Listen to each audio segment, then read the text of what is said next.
Hey everyone, Shawn here and welcome to SWE's Extreme Warfare pay-per-view, a pay-per-view solely from the Mayhem brand.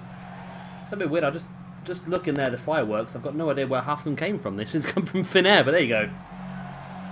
And we're going to start things off here with a special match between Rob Van Dam and Jerry Lynn. And here we go then. So a special attraction match, two guys, fantastic enemies in the past. Had some incredible matches across ECW, of course, and other places as well. Didn't these two guys have a match at the Hardcore reunion that they did in TNA? If I remember correctly? I think so. So this will sound a bit weird. My lips are... I got back on my holiday, I sunburnt my lips, and they've just got worse and worse every day. They've all blistered up now, and it's quite sore. So hopefully I can get through this entire show. I really want to, because I'm really enjoying this. And being away for a couple of weeks like I was on my holiday, it makes me realise just how much I enjoy doing these recording sessions as well. It's just so much fun, especially in this SWE now, because there's just so much great stuff going on across all the four brands. I'm really enjoying it. Hoping you guys start still as well. This marks our month point, well, a month in the game. Not too far off that in real life as well. I think we've been going a little bit longer than a month, haven't we? But we've had some pretty cool stuff ongoing at the moment. Of course, we've got the King of the Cruiserweight tournament ongoing as well at the moment, if you can check that out. That's being uploaded every other day in between these. So we've got some really cool stuff ongoing, and it's just going to get better and better. I've just been on the phone to PJ for literally 3 hours organising our next set of tournaments and a couple of trades we're going to do in the draft. And not a draft, sorry, but a couple of trades we're going to do across the brands and so forth. There's going to be a lot of cool stuff ongoing. And of course the only way to keep track of all that is here. And of course over on the blogger page as well, which should be updated by now. And it will be updated with the new people, the rosters, because there's going to be a couple of trades. Myself and PJ have organised quite a few trades for the end of this pay-per-view, which of course you will find out on our next episode of Mayhem, exactly who has come in and out. And a few of them might surprise you, I'm not going to lie. Where's my card gone for that? I've lost my card for this show. Is that it? Nope, that's not it. Okay, I've got no idea what's going on right now. Oh, there it is. I found it. I found it. Right. So, yeah, big match for you this evening. We've also got next up Bam Bam Bigelow defending his Hardcore Championship against New Jack. We've got the Hardy Boys defending their Tag Team Championships against Moustache Mountain. Ivelisse, Asuka and Sasha Banks fighting all out for the Women's Championship. Hideo Itami versus Kota Ibushi versus AJ Styles in a triple threat match. Finn Balor defends his television championship against Seth Rollins. And then, of course, our main event, Brock Lesnar defends the Mayhem Championship against Shawn Michaels. Yeah, I think my voice is getting a bit funny, isn't it? I sound a bit like this because I cut the lips together. That's just hard. I have some cider, that generally helps. There we go. Forget about your problems in alcohol. That is the tip of today. Of course, Extreme Warfare, a bit of a play on a game that myself and PJ used to love to play, and it's still ongoing. You can still get a hold of it. Extreme Warfare Revenge. I know a few of you have mentioned it to me in the comment section. It is a game that I've spent a lot of hours playing. A lot of hours.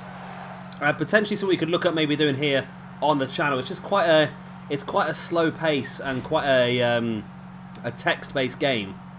So I don't know how well it would work on YouTube, but it is a real fun game. If you're into wrestling and you want to do a bit of wrestling booking yourself, then Extreme Warfare Revenge is definitely worth a look.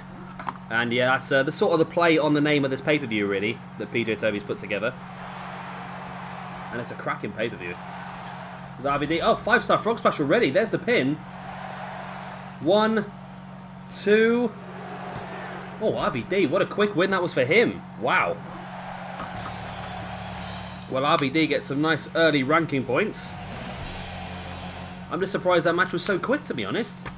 And before some of you out there mention, because I know there's a couple of you out there, this is on medium. Every single match on a pay-per-view is on medium momentum, apart from the main event, which will be on slow momentum. It just swings around about sometimes, and Rob Van Dam's had a very quick victory here and got himself a nice set of points. Remember, all ranking points at a pay-per-view are doubled, apart from the main event, which is tripled. So RVD has just got himself 10 lovely ranking points here. And I'm a bit confused here. I'm confused. And here is that Hardcore Championship match. New Jack takes on Bam Bam Bigelow. And here we go. Bam Bam Bigelow defends his hardcore championship. Of course, he defended it once already in this universe mode.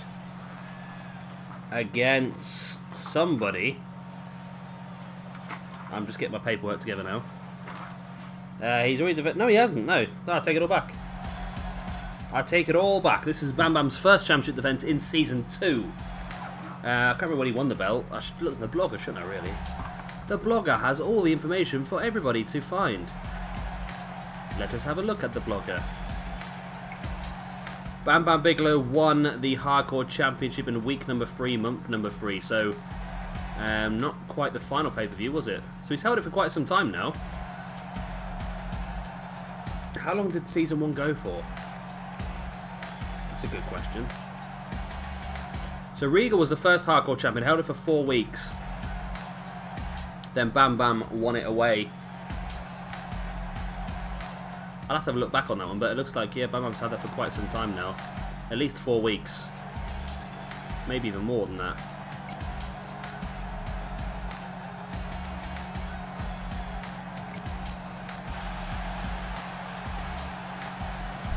So, New Jack has been very good this month so far, actually. Very, surprised me a bit on how many victories he's got. He got a win over Raven and the Sandman in a triple threat match, then went on the week after that to defeat Terry Funk one-on-one as well. So he's done pretty damn well so far, and this is obviously his reward for winning those 2 big matches, is this opportunity at Bam Bam Bigelow and the Hardcore Championship here. Of course, Extreme Rules, no countouts, no, it's actually full count anywhere, so no countouts, no disqualifications, because that'd be a really crap Hardcore Championship match, wouldn't it? Pinfalls and submissions count anywhere. I can't talk at all. Pinfalls and submissions count anywhere. There you go. We're getting there, we're getting there.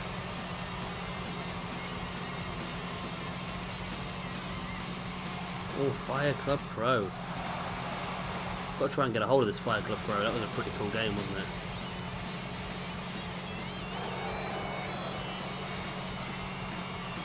That was a real cool game, Fire Club Pro. It was like a there's just so many like wrestlers you can get on there.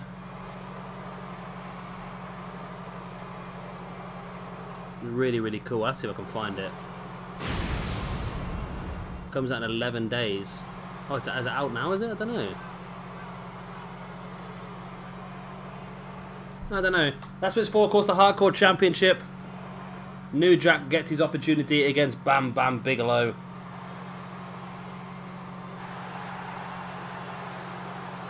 New Jack! His pixelated t-shirt. And there, of course, is Bam Bam Bigelow with the gold in hand.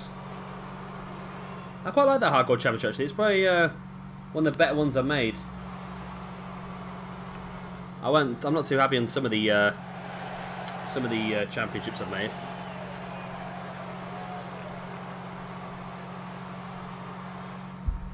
Bam Bam holds over the belt. Hands over the belt, should I say. I bet he must have defended it at Shabby Mania, didn't he? Let's have a look.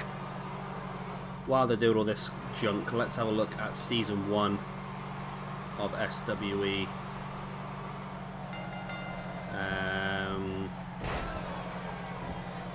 Evolution, okay. Let me mute that so it doesn't get too loud. Straight away, Bam Bam's got a weapon. No, it wasn't there. Was that Night 2 of Evolution? It was. Bam Bam, Sabu, RVD, and Regal. Yeah, that was the end then, wasn't it?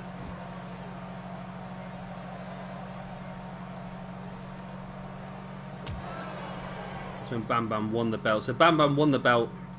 He didn't have the belt beforehand. No, Regal must have come out of it, didn't he? Yep, so Regal had the belt and lost it at SWE Evolution to Bam Bam Bigelow. So this is actually Bam Bam's first championship defense, and so far, it's not going too badly, is it? Ooh, Mr. Baseball, something see there. So Bam Bam now finally outside. Of course, pinfalls and submissions do count anywhere, so this match could end exactly where it is.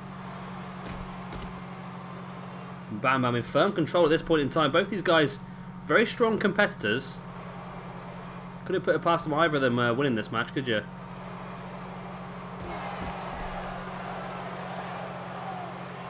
New Jack grabbing the legs of Bam Bam and dropping a boot straight into the gut. But Bam Bam fighting back. Both these guys not really necessarily known for their wrestling ability. No offense to the pair of them, like, but you know, they are what they are. As Bam Bam now in the pin, it's only enough for the 2 count on New Jack. New Jack fighting back with the right hand in the gut of Bam Bam. He then sends New Jack right into the barricade there. And going to follow up with a neck breaker on the outside. And of course, that matting that's on the ground is incredibly thin. It's literally just to take the edge off. It's about an inch thick. You land on that, it's not protecting you much at all. You're taking the brunt of that. New Jack there, right hand, taking Bam Bam down. I'll drop an elbow straight into the heart of Bam Bam as well. Pin now by New Jack too. We need to get a better cameraman here in SWE. If anyone knows a cameraman who can work interactive computer games and, you know, that sort of bollocks, we need a better cameraman. This is an awful camera angle. We can see now it's just the pins, isn't it? Oh, New Jack on the outside there with a stroke. Not enough to take Bam Bam down. There's Bam Bam straight back up on his feet, sending New Jack over his shoulders now.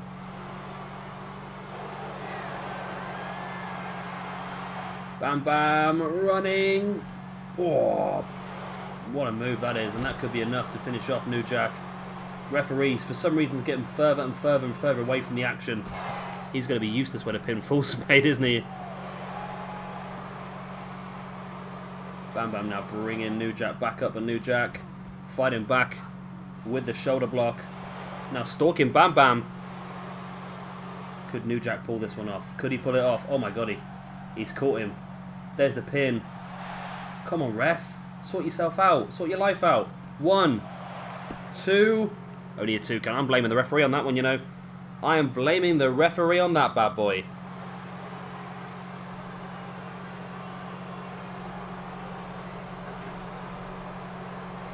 New Jack now has a steel chair.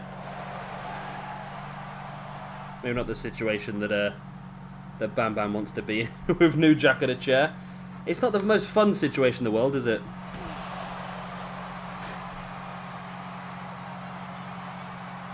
New Jack now doing a little bit of a moonwalk into the fallen Bam Bam, but he does seem to be in the control. Seems to be in control at this point in time, and I wonder whether he can just continue this on.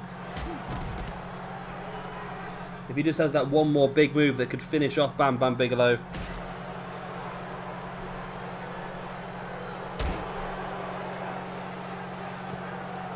Bam Bam dropping to the ground once again. New Jack in firm control.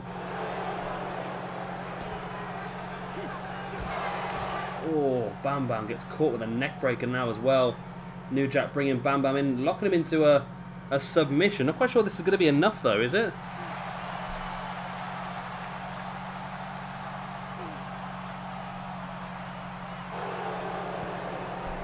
No, it's not quite enough. Bam Bam does manage to get it free. But New Jack now sends him straight into the barricade. Oh, nice. That's what we needed in a hardcore match of the pay-per-view. New Jack spearing Bam Bam through the barricade. Surely he can get a pin after this, can't he? He's gone for the pin. He's got it. No? He hasn't. What? Referee. The referee's a wanker. I think the referee's dodgy, you know. I think he's cheating so much. As this fight now almost in the crowd there, but Bam Bam fighting back. Should have had this one now, you know. Bam Bam, there's that big gut buster, but New Jack's back up on his feet. Taking Bam Bam into the crowd.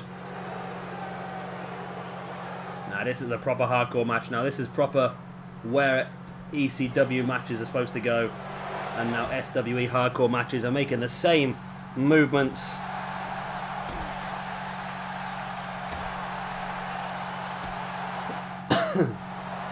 New Jack still attacking Bam Bam. They're getting closer and closer now to the Titantron as this match continues on.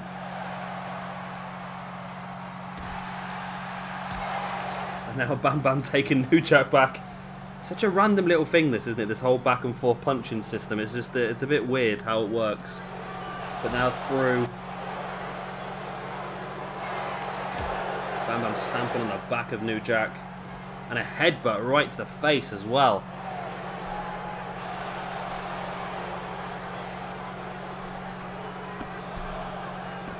Pinned by Bam Bam, and that's enough. Wow. Bam Bam Bigelow retains his championship. Just a bit of a weird. It was weird that I felt like New Jack had this one, you know. Especially after the spear through the barricade. Hopefully we're going to get a replay of that. Surely we will. Surely we're going to get a replay of the spear through the barricade. So the biggest moment of the match. This one for me. This is where New Jack could have won the match, but the referee was just too slow. This is New Jack's assault with a chair.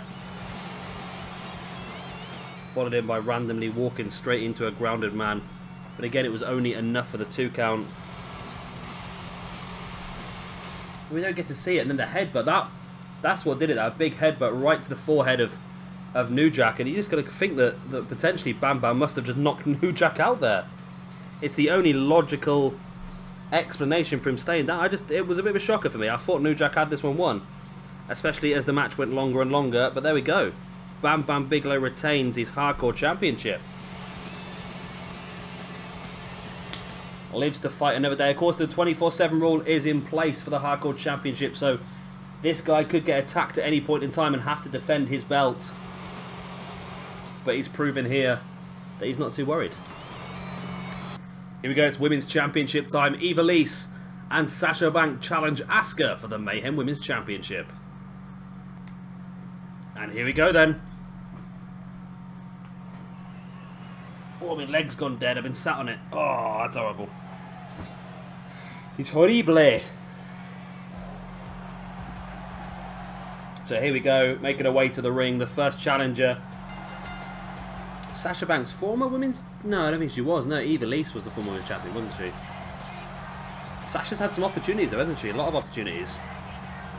Yeah, Ivelisse held the belt for 4 weeks. And since then, Asuka has held the belt now successfully. Wow. For 3 months, Asuka has held this belt. She won it at the end of month number 1. So she held it all the way through 2 months worth of season 1 and this whole month here of season 2. So Asuka is probably one of our longest reigning SWE champions at current point. And you can tell why, because she's just a dominant force, isn't she? But this could prove to be a step too far. A triple threat match, although she has already defended her belt in 1 triple threat match. Of course, that was against Sasha Banks and Alundra Blaze, I think, at Evolution. And now here she is having to defend her belt against 2 very strong ladies. Of course, Ivelisse, the former women's champion, and Sasha Banks.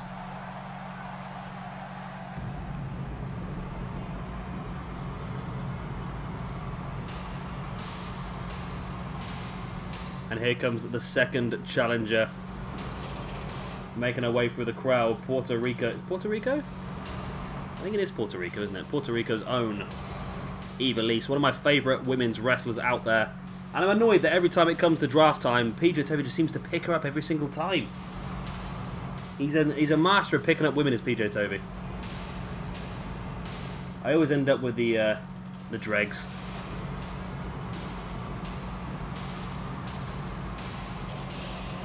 Right, Cider's gone. That's not good. We've still got 5 matches left. Yet, Cider's gone already. I'm very good to talk about. I've just because the loading screens are so long. I've just put some after sun on my arms because I'm still pretty dried out from my holiday, and yeah, every time I put my arm on the desk now, I'm just sliding around everywhere. Right. Let's just sit here and not touch anything now then. Until I drive in. Until I dry in. And of course, here is your Mayhem Women's Champion with a belt that I'm not really too sure on. Asuka.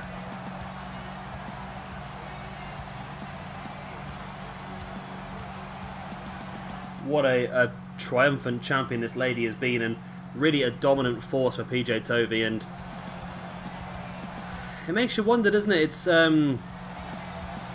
what's going to happen next on, well, I keep saying next year, it's not really next year, is it?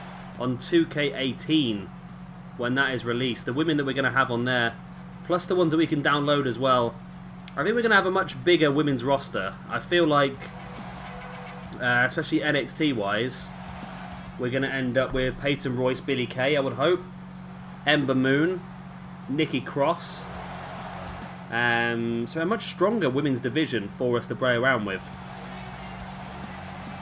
Maybe, I'm assuming we might get Beth Phoenix as well, considering she was Hall of Fame this year. That just makes sense to me. So I think our women's division is going to be much stronger in 2K18.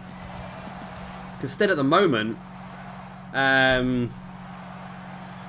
it's a tricky one, because sometimes it's just not very easy to find a decent female core.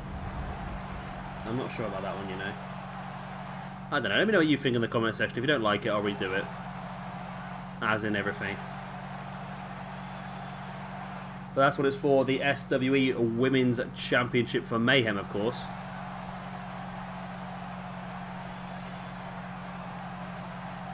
The referee rings the bell and we are underway. Of course, remember, triple threat rules are in effect. Which means that no disqualifications, no countouts, of course.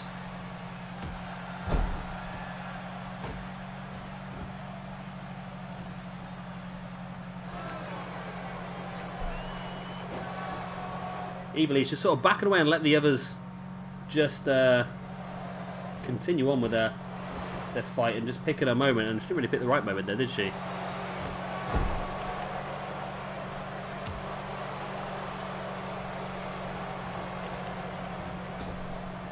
That is weird.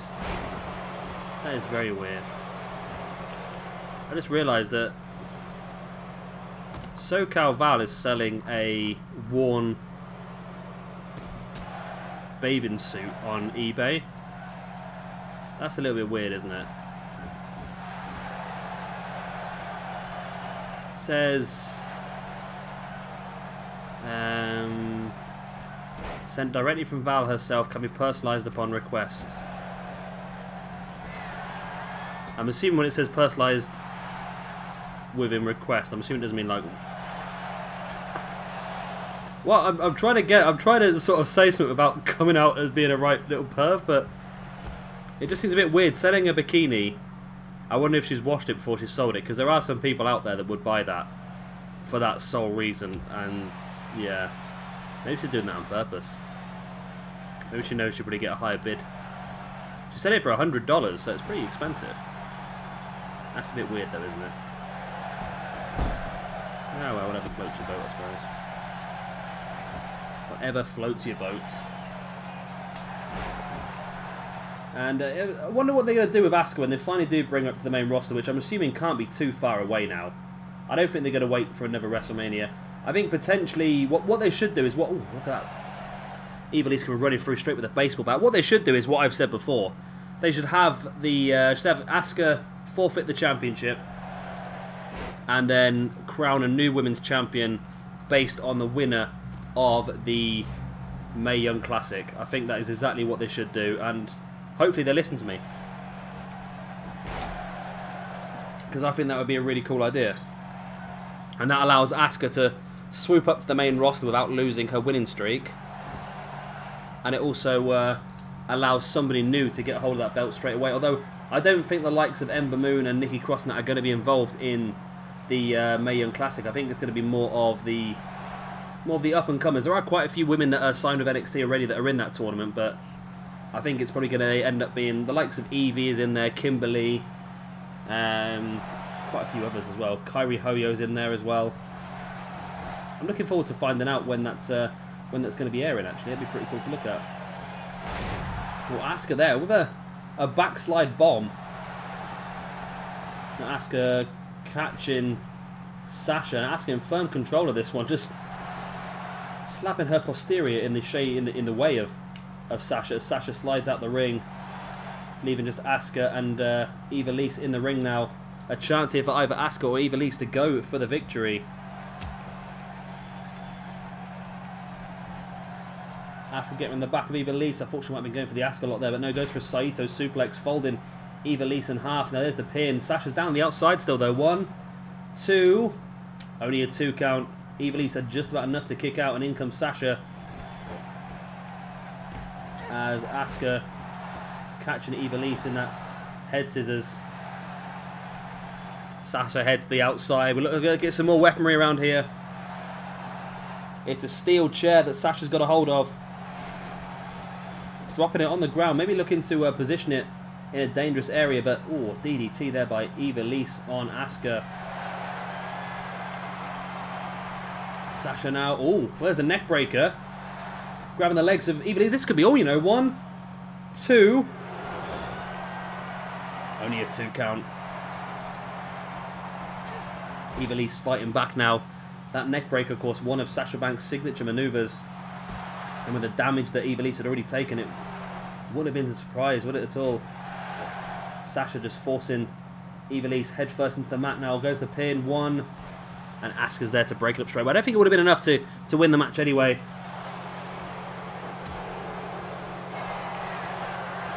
Asuka now rolls straight through to the Fujinami armbar.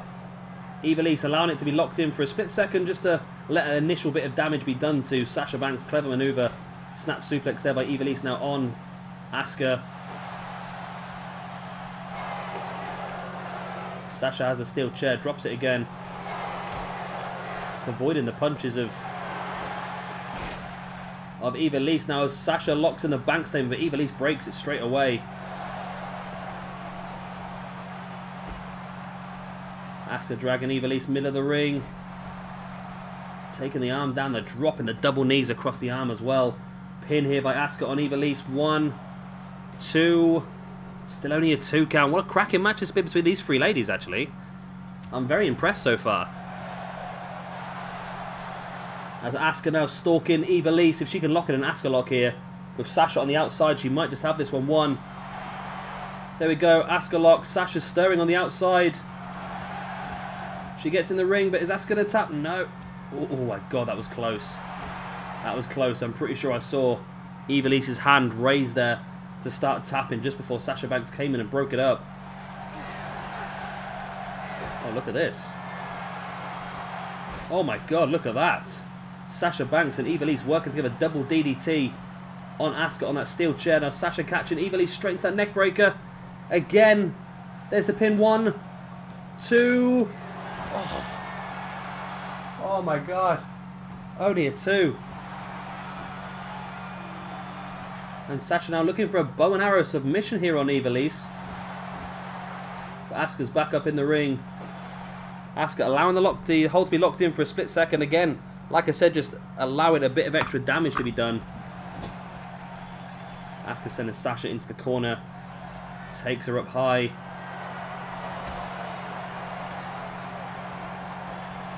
Asuka, oh my god, super German suplex by Asuka on Sasha Banks.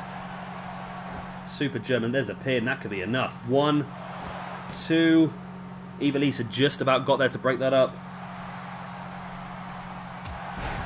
Asuka drop kick to the back of the head of Sasha.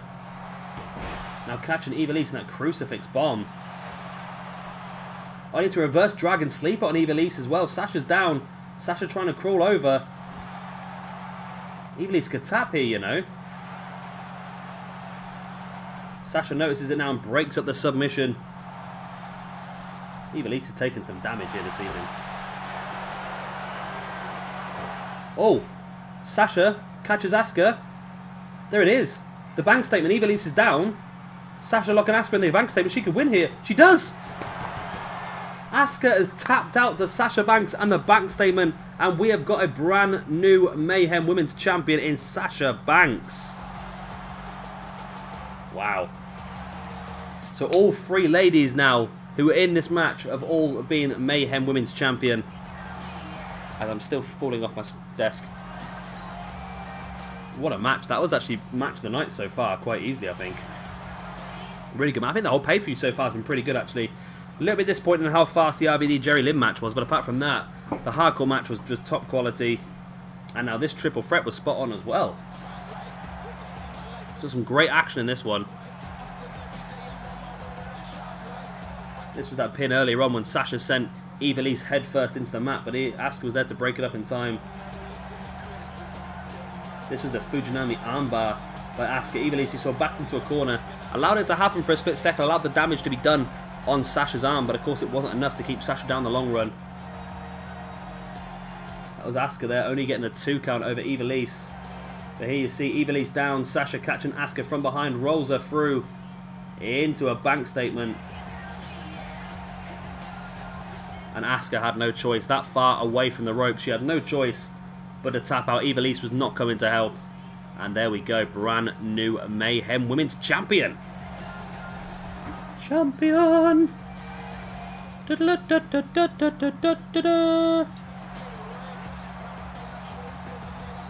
Good old Sasha. Good old Sasha. I'm happy. I am happy. I think Sasha deserves a little bit of a championship run. And the fact that she actually made the champion submit as well, there's nowhere that Asuka can hide there. She tapped out. I'm sure she'll be determined to get herself a rematch though. But Asuka did tap out in this match. And that is not going to please her at all. And here's the next match of the evening then. Moustache Mountain challenge the Broken Hardys for the Tag Team Championships. And here we go, big match here then.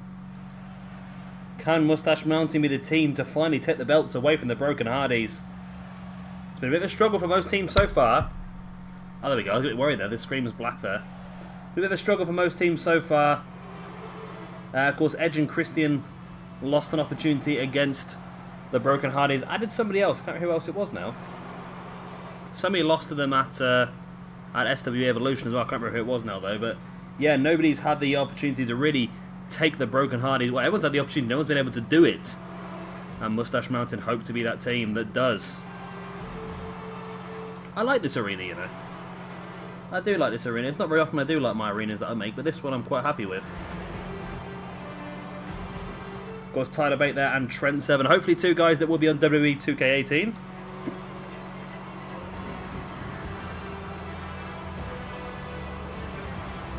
The Nation of Domination are here.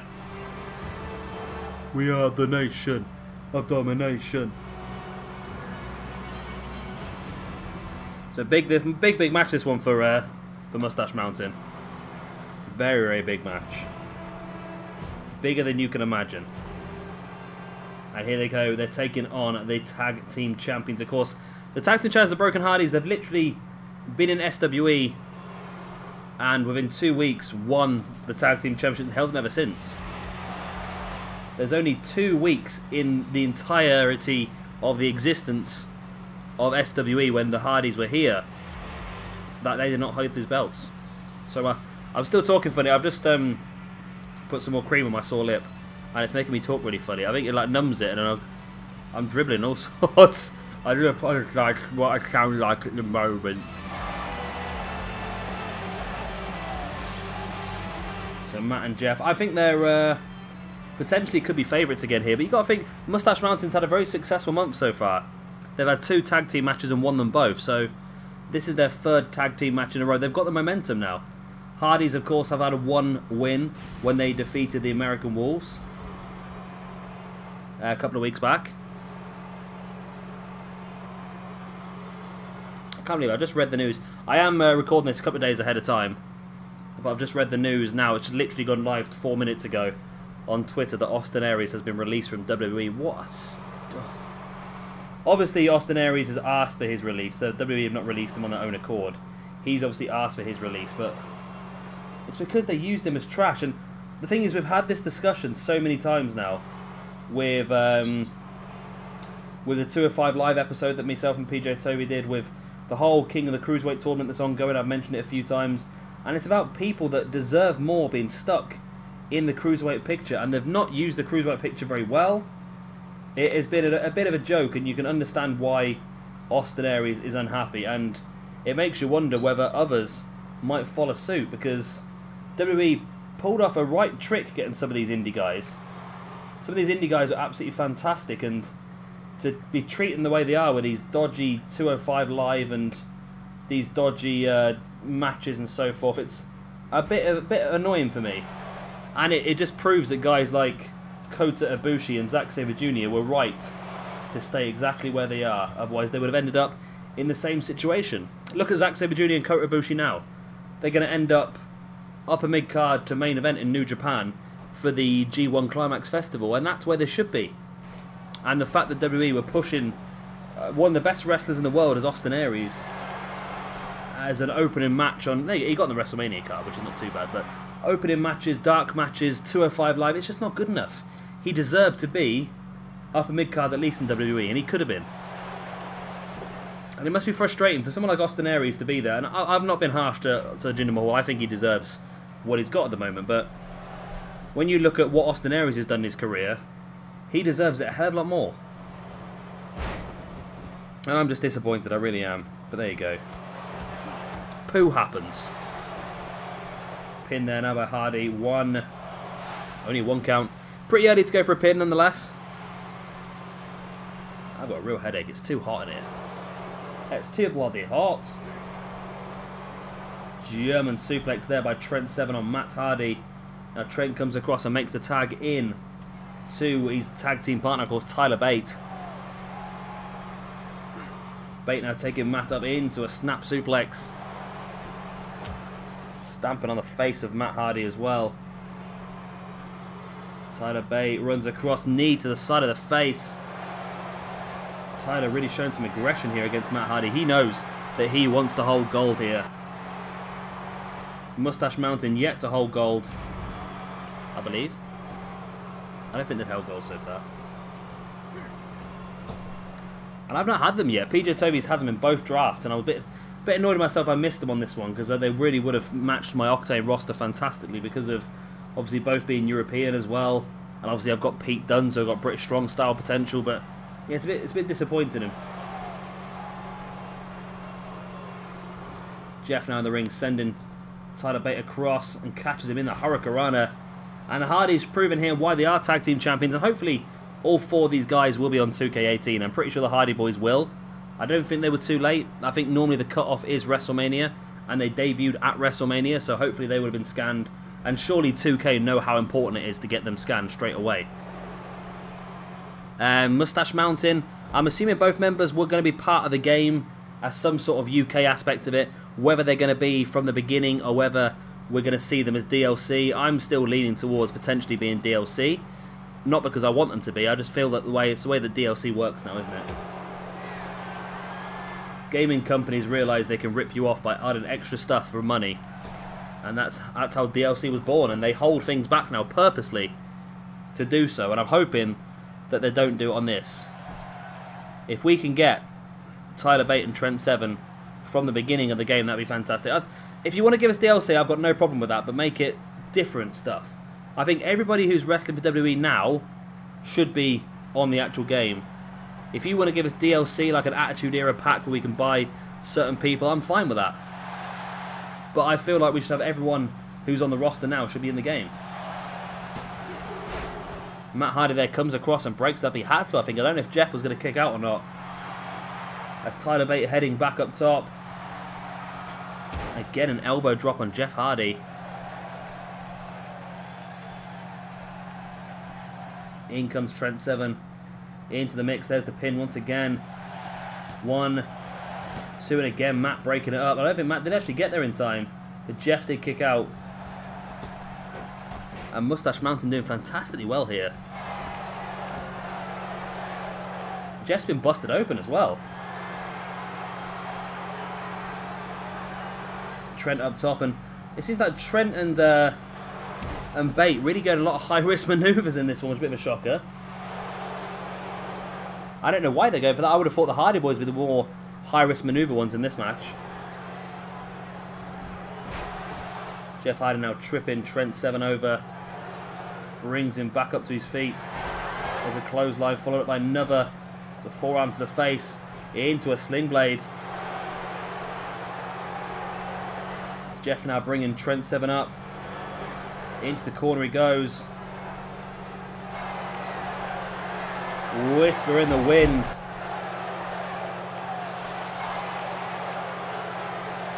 Yeah, it'd be great to have Jeff. And things, if they bring back triple threat tag team matches, we'll have Edge and Chris and the Dudley. I'm hoping the Dudley boys stay on the game. Of course, Devon now working backstage, but Bubba has left. And I don't know what is going to be the situation with Bubba working Ring of Honor. Is he contracted to Ring of Honor? If he is, does that mean 2K can use his image still? That's a bit of a tricky one. It'll be gutting for me if the Hardys are back on the game and the Dudley boys disappear. That would be gutting. Jeff taking Trent up, look for a powerbomb, but Trent fighting free with a punches to the face of Jeff. Jeff now taking Trent up once again. Oh, nice brainbuster style Michinoku driver. And what is Jeff up to here? What is Jeff doing? What the hell is Jeff doing? That was a bit weird. I thought he was going to go for a Sister Abigail there for a second. Neckbreaker now on Trent. Jeff stalking Trent 7. Does he have potentially a twist of fate? He does, but he's very, very close to the corner of Moustache Mountain. That's going to be a problem when he goes for the pin. There is the pin. 1, 2, and Tyler Bates there to break it up straight away. Jeff now taking the turnbuckle pad off. And comes across and brings in broken Matt Hardy. Trent is also now busted open, so 2 out of 4 guys here busted open. It is Extreme Warfare. There was always going to be blood, wasn't there? That's just part of the playing, isn't it, really? There's always going to be blood. Trent now playing possum, catching broken Matt with a jawbreaker. Takes him up. Into a pile driver. That's Trent's finisher maneuver. I don't know what effect Matt Hardy's Afro is going to have on that. Oh, it does enough to kick out. The Afro offers that obviously soften the blow. Tyler Bate now rolling Matt over. There's the pin. 1, 2. Still only a 2 count. Very back and forth this match. Very back and forth. Knee right to the spine by Trent. Or by Tyler, should I say. Tyler dropping an elbow into the chest of Matt Hardy.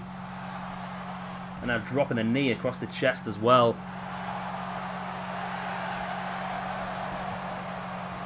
But Matt fighting his way back up. Obviously playing possum as well. Oh, Tyler sending Matt straight into the corner with the turnbuckle exposed. Of course, Jeff Hardy did that himself not too long ago. The DDT there by Matt Hardy. Now stalking Tyler. This is a better position should he get the pinfall. And there's the twist of fate. There's the pin. Matt drops in. 1, 2, 3. That's it. I'm a bit shocked because nobody came in to stop it. But there we go. The Broken Hardys once again successfully retain the Tag Team Championships.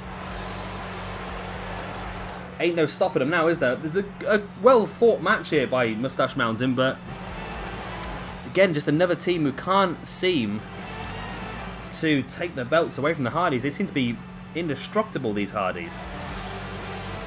We're going to have to try and figure out who we're going to give the next opportunity to. I would like to see the Sumerian Death Squad start to do a little bit better. Might maybe have to give them some sort of squash match on Mayhem, maybe. We've got the Club, Gallows and Anderson. We've not seen them wrestle yet, I don't think. So hopefully they'll be able to put in a good performance at some point as well. And I know PJ Tovey wants to have a discussion today about some potential trades. So that'd be interesting to see what sort of trades PJ Tovey's after. But there, good win. Good win indeed for the Hardys. They keep the Mayhem Tag Team Championships for even longer. These 2 guys, I can't believe them. I really can't. They're just dominant. Absolute dominant force here in Mayhem. And PJ Tovey really has a job on his hands to to give these two guys the competition they need. But there we go. Still your champions, the Hardy Boys. And here we go then, our next match of the evening. Kota Ibushi, AJ Styles and Hideo Itami fight out in a triple threat match solely for ranking points. And here we go. Now I do that.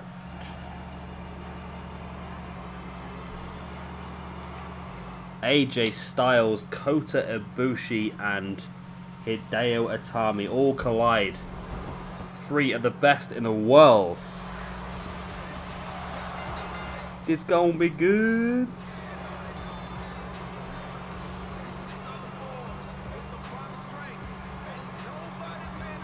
It's gonna be good. This really could go either way though, really. All three of these guys, top quality wrestlers. And of course, after this match, we still have two more left for you in the shape of the Television Championship match, Finn Balor versus Seth Rollins, and of course your Mayhem Championship match, Brock Lesnar versus Shawn Michaels. The Heartbreak Kid could cause heartbreak here this evening for Brock Lesnar.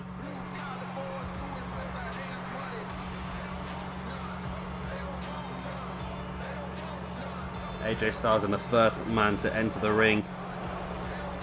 Top talent, he's not done fantastically well so far, has he? But he's not been bad. So I think there will be a chance for him to show more what he can do here then, I think. Because he knows Kota Ibushi and Hideo Itami are top quality. He's wrestled them both in singles competition in the past, hasn't he?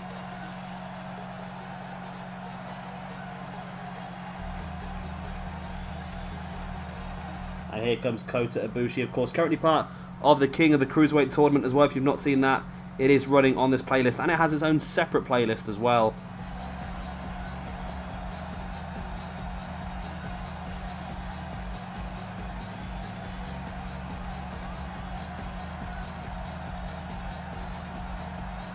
And of course, Kenta himself, Hideo Itami, also entering this match. I did see actually earlier that they've announced the first couple of matches for the G1 Climax Festival, and the first couple of matches I saw were Tetsuya Naito versus Kota Ibushi. Sorry, yeah, that's right, yeah, and Hiroshi Tanahashi versus Zack Sabre Jr. So they've got Zack Sabre Jr. in the G1 Climax Festival. Shows how much they think of him.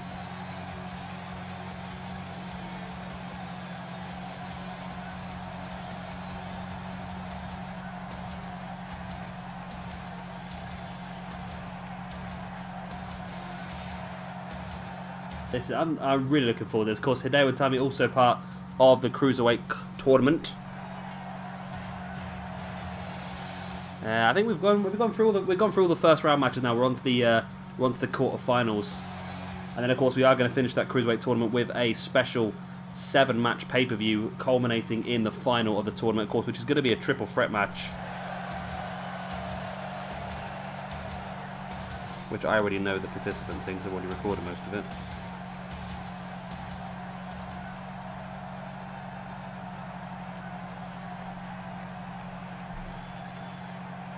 So here we go, Hideo Itami, Kota Ibushi, AJ Styles. The bell goes, we are underway. Of course, triple threat match is normally worth 10 points, but because it is on a pay-per-view, it is worth 20 ranking points. So it's really going to give somebody a massive boost. Of course, a normal singles match on a normal show is 5 points. This match is worth 4 times that, so it's massive. It could really force you into the championship pictures.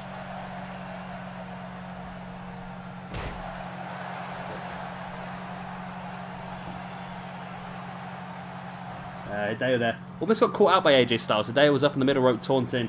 AJ Styles crept up behind him and almost managed to catch him out and bring him down hard.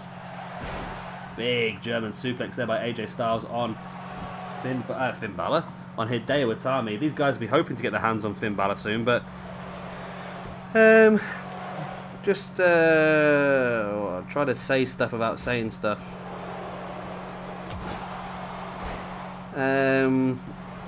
They're gonna get the winners here is gonna get 20 points, but you know, Peter Toby's got some ideas. He's got some changes in mind, and yeah, who knows where these guys might end up being. That's all I'm saying. That's all I'm saying. Hideo there with the armbar, but Ibushi comes in and breaks it up, but allows AJ Styles the chance to roll through. Styles now taking Ibushi. I thought he might be going for a Styles clash. He doesn't go for a powerbomb instead. Into a lion salt. And Hideo taking AJ straight down with that clothesline. Hideo now. Springboard elbow drop on Kota Ibushi. Ibushi back up, sending Hideo into the turnbuckle. AJ Styles on the outside. AJ Styles, you'd have to be your favourite in this one, AJ Styles, wouldn't he, really? Quickly followed by Kota Ibushi. I think Hideo has got a chance here, but based on his current form and everything in the Universe mode, I wouldn't fancy him to win this match, but you never know. It's literally anybody could win this. It's all about getting the right move at the right time, and all of a sudden, you've got your victory sorted. Kota Ibushi taking Hideo Itami up onto the top turnbuckle. Super German. Be amazing. In real life, that would have been amazing if AJ caught him straight into a Styles clash. My word. That would have been the play. That would have had Dave Meltzer wet, that would have had. Ibushi springing around everywhere. Not sure what Ibushi was up to there. Styles now catching Ibushi with the clothesline. I was supposed to re-download this Ibushi, wasn't I? Because I've got the one with the dodgy, the glitchy legs. I'm quite sure why they're glitchy legs. Hideo Itami, sit-out powerbomb. Styles has got a sledgehammer, and he decided against the sledgehammer. Gets caught out now by Hideo Itami with that little snap suplex. Itami bringing Ibushi back up to his feet, sends him into the corner. But Ibushi playing possum, taking Itami down. I'm struggling with Ibushi Itami, I must admit. Just trying to get the right name at the right time. Ibushi Itami, Ibushi Itami, Ibushi Itami, Ibushi Itami. Pinned there by Ibushi, and it's almost enough for the free count, but AJ Styles broke it up. Got stuff loading up on my screen now. Again, Ibushi playing possum in the corner. Oh, I think he was looking for a Ibushi bomb there, but AJ Styles breaks free from it. Only to get caught by Hideo Itami. Drops him in the Falcon Arrow. Itami now striking AJ. Couple of kicks in the chest as well for good measure. And a spinning heel kick taking down AJ Styles.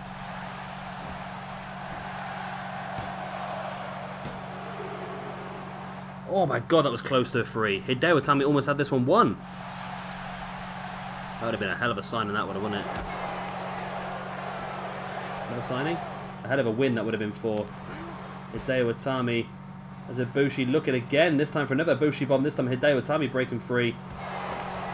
Running dropkick by Ibushi on Itami. And he's going to go for it again. But AJ slides out the ring. Ibushi could have this one here. There's the power bomb. Drops into the pin. Styles is out. 1, 2... and 3. And Kota Ibushi picks up a big win here in this triple threat match. 20 ranking points is going the way of the big man. Well done to Kota Ibushi. This match really could have gone either way. All three of these guys very competent, but it was in the end Kota Ibushi who managed to pick off probably the weaker in the match. Hideo Itami, a bit harsh on Itami there, but out of himself and AJ Styles, probably you'd have to say, wouldn't you? Only fair. Ibushi had been going for that Ibushi bomb quite a few times, but finally managed to hit it. And there we go, the free count. Kota Ibushi does incredibly well. There's going to be a lot of eyes on him. I have to get a new version because I'm not happy on this version, to be honest. But download new Ibushi. It does sort of affect his momentum there, doesn't it? That's the problem. I'll give him a few easy matches. few easy matches just to get his momentum back up where it should be. So there we go. 2 more big matches left for you, both championship matches. And here comes the first one. It is going to be Seth Rollins challenging Finn Balor for the television championship. And here we go.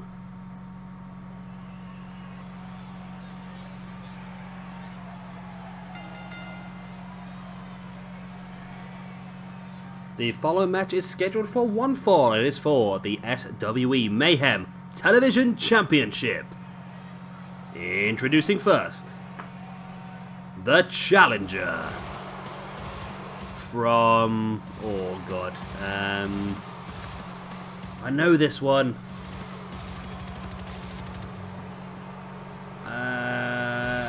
Ohio? Ohio?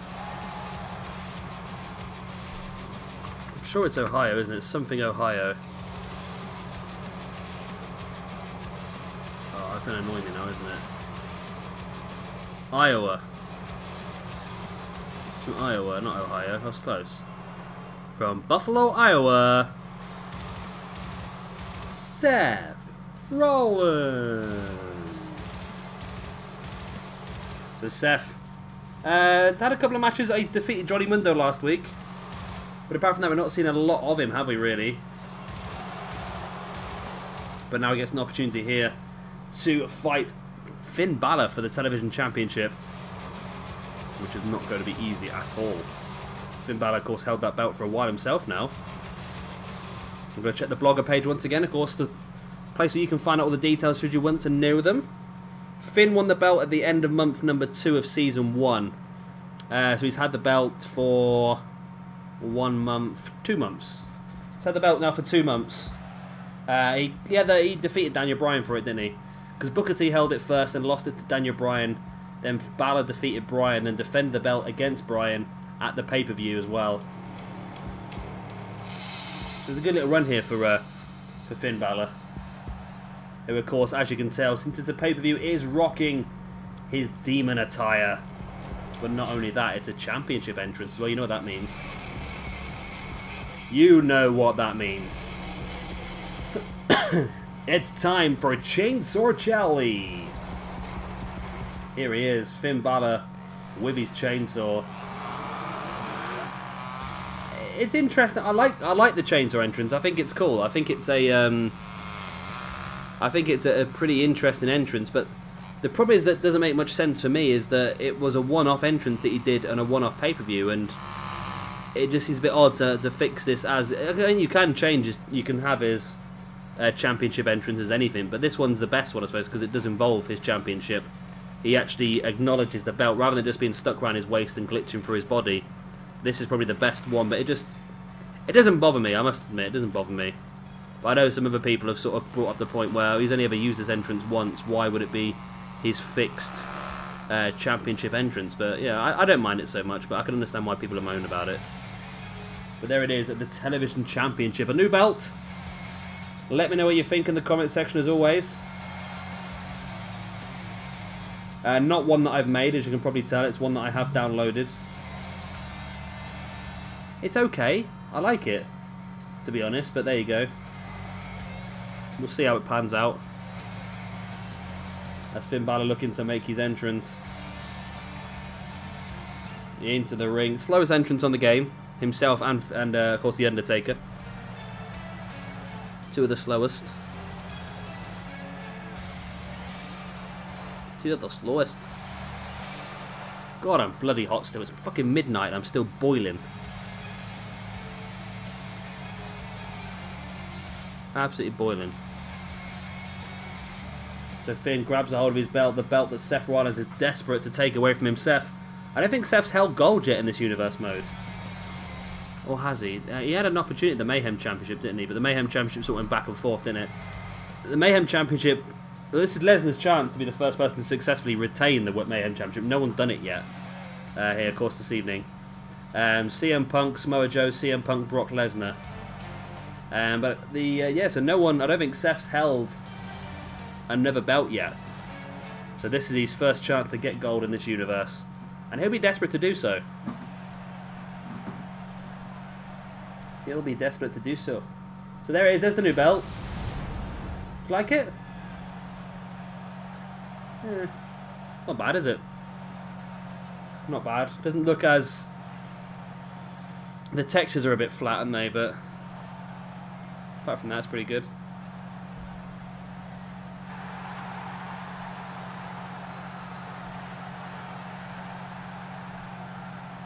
Ugh, nice bit of cider. And there he is. From Cork. It's from Cork, isn't he? But I want to say Derry. I'm sure it's Cork. It's Bray. From Bray Island. Of course it is. Finn Balor. Finn Balor. How old is Finn Balor anyway? 35. So he's at his peak of his career, really. He's got another good 10-15 years. What the hell? I'm assuming that Controlled Terrorism Unit is not a is actually a wrestling thing. Nothing else. Yeah. Eventually he turned heel and started teaming with the Controlled Terrorism Unit in an apprentice-type role. While the Controlled Terrorism Unit, he began losing streak, aggravating his teammates to such a degree that not want to tag with him anymore. La de la de la. This led to him given one final chance on the 6th of October where he rose to the occasion and impressed in a... to continue his association with them. To solidify his status in the stable, Devitt teamed with his CTU leader Jushin Thunder Liger to take on Watsuri Inui and Taguchi. In a huge twist, Devitt was the one to make the final cover following a stiff brainbuster. From then on, he was officially recognised as a member. Okay. Bully Club. Bully Club.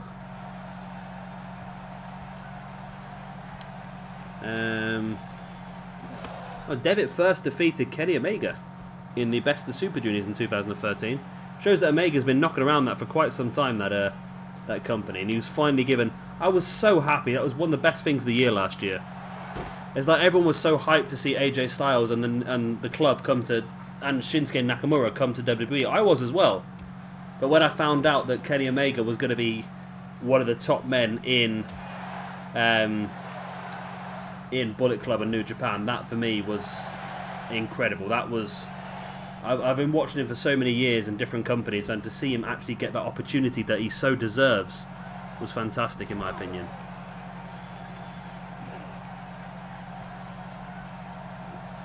Finn Balor regards the British Bulldog, Shawn Michaels, Rick Rude, Mr. Perfect, Coco Beware and Savio Vega as his unless his idols, he looked up to them.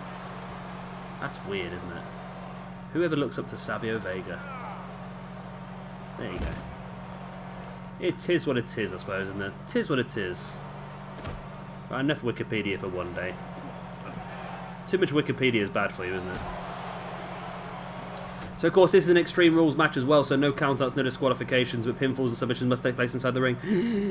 Ooh, got it all out. Got it all out in one go.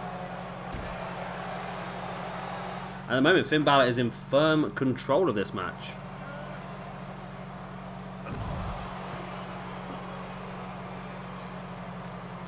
Finn now bringing Seth up and into a short, sharp DDT. Finn looking incredibly strong here. No way. Don't do it, Finn. I thought he was going to go for the coup de grace from there. If he went for the coup de grace from there, he'd probably break both his ankles straight out.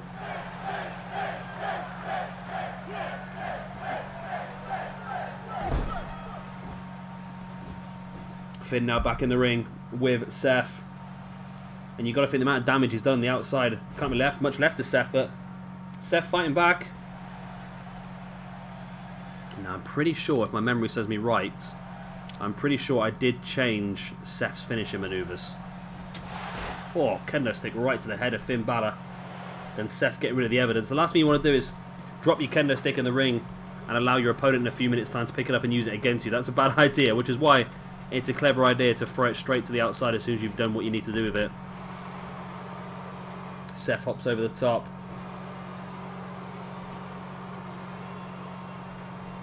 Springs over. Went for that diving knee and Finn ducked underneath it and caught Seth straight away in the sling blade. Finn with a sling blade on Seth, but it's... Go on. Head up top. Head up... Oh, not to taunt. See, I'm not quite sure about these tactics here by Finn. He just caught Seth with the sling blade and he doesn't seem to want to follow up on it. And now he does head up to the top. Is there going to be enough time? He's lining him up. He jumps. He lands. The coup de grace on Seth Rollins. 1, 2. Oh, and Seth kicked out. Seth Rollins kicks out. Finn Balor cannot believe what he's seeing here. And Finn must continue the assault. Seth catching Finn, big knee to the face.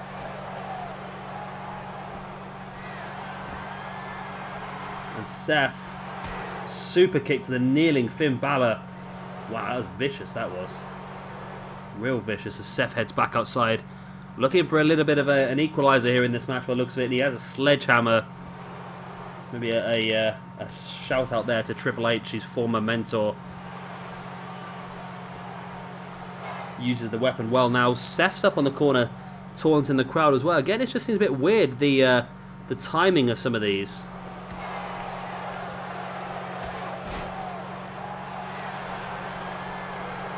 Seth, curb stomp. Curb stomp back in SWE. Seth drops into the pin. Is the curb stomp enough to win the belt? 1, 2, and brand new television champion is crowned. Seth Rollins is your brand new television champion. Finn Balor unable to keep a hold of it, and so far tonight it's been a night of new... Well, it hasn't been a night of new champions, has it really? Bam Bam kept his belt, the Hardyz kept their belts. Sasha's a new champion, Seth's a new champion, so 2 retainments, 2 brand new champions. And of course we've still got that big main event yet to come for you. I think Finn Balor must have thought he had the match won there, and then after he caught Seth Rollins with a coup de grace, but it wasn't quite enough to keep the Sethman down. Good old Sethman. But there it was, the super kick to the kneeling Finn Balor, followed up by a curb stomp, and that was enough to finish the demon off. 1, 2, and 3. So Seth Rollins takes control of the television championship. Finn Balor has to go away, has to assess what's happened here this evening. But Seth Rollins is walking away a very, very happy man. And here we go then. It is main event of the evening time. Shawn Michaels challenges Brock Lesnar for the Mayhem Championship. And here we go.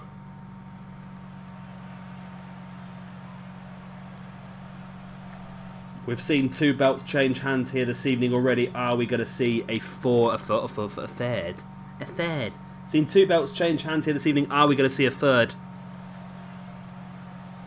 I'm sure Brock Lesnar has no doubt in his mind that's not going to happen. But Shawn Michaels, the Heartbreak Kid, one of the ultimate underdogs. I'm sure he feels in his mind that he could walk away here with the belt.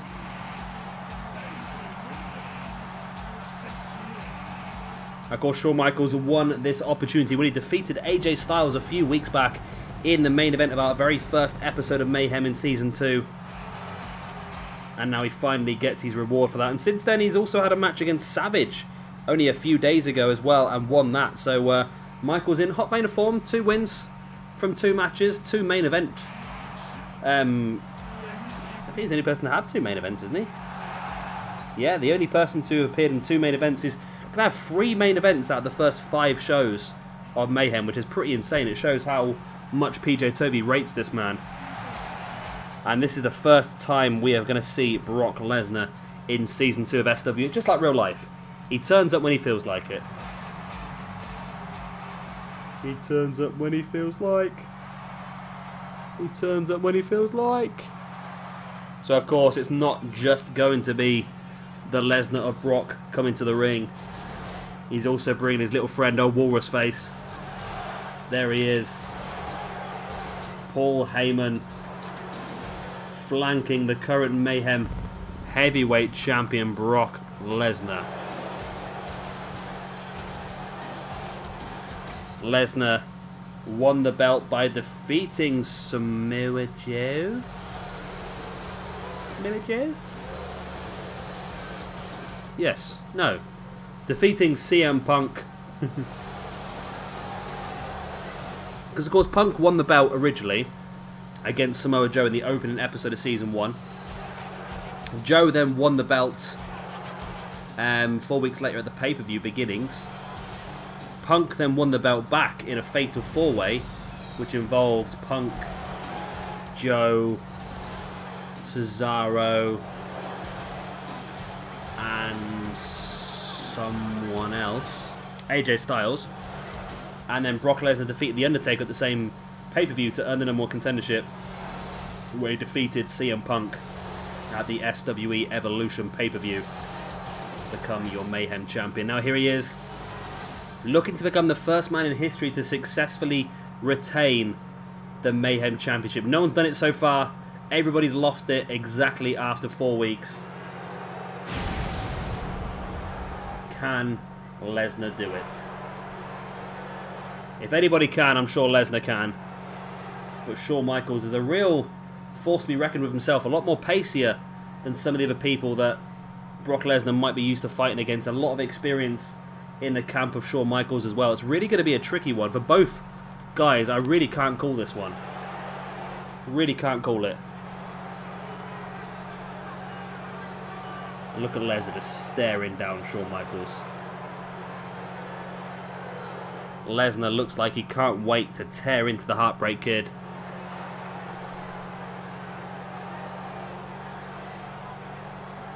And PJ Toby's got some good plans for Lesnar coming up. I'm not going to give you any spoilers, but there's some real big plans coming in for Lesnar.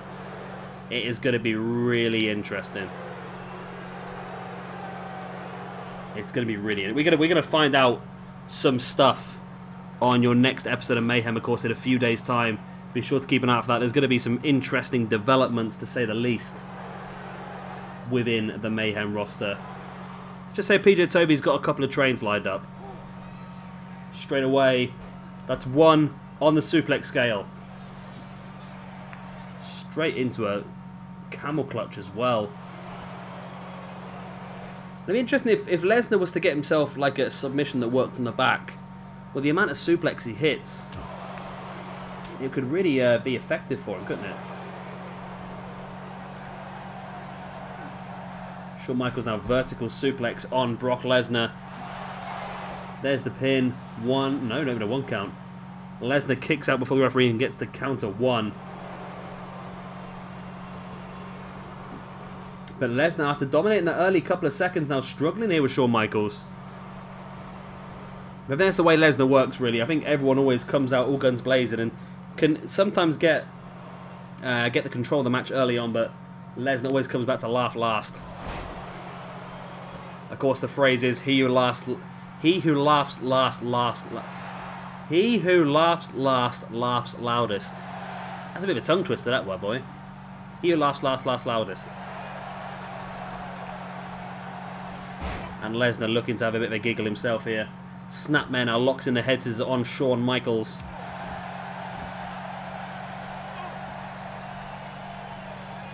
Lesnar now bringing Michaels back up to a seated base, just twisting the head.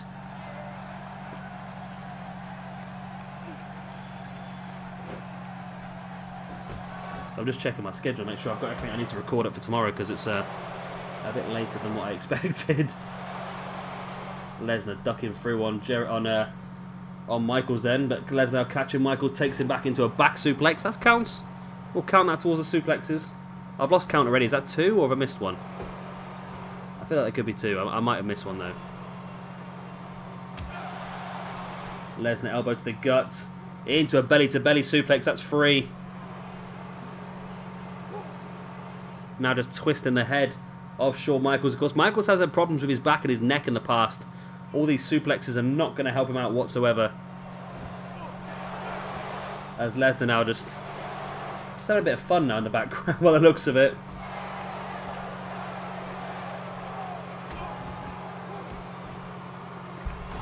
Big elbows right to the shoulder of Shawn Michaels. Brings Michaels back up. Another German. I've lost count. Is that 4, 5, 6, 7 suplexes? Brock Lesnar just slowly just taking the carcass of Shawn Michaels apart here. Picking away at the meat on the bones. I remember I did say before this is on slow momentum, but Lesnar straight away catching Michaels. There's the F5. There's the pin. 1, 2, and my God, there we go. Brock Lesnar has just made Shawn Michaels look like Bo Dallas. Wow. Brock Lesnar, is there anybody out there that can beat him? PJ Tovey thought he had a cracking match lined up here, and Lesnar just dominated it. Just German suplexes, belly to belly suplexes, obviously finishing off here with the F5.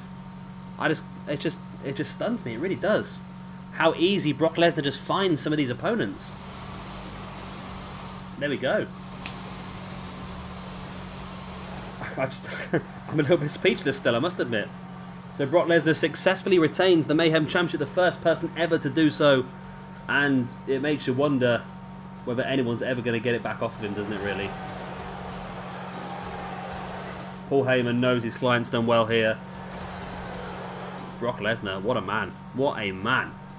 So guys, that's the end of this episode, the end of the Mayhem Extreme Warfare pay-per-view.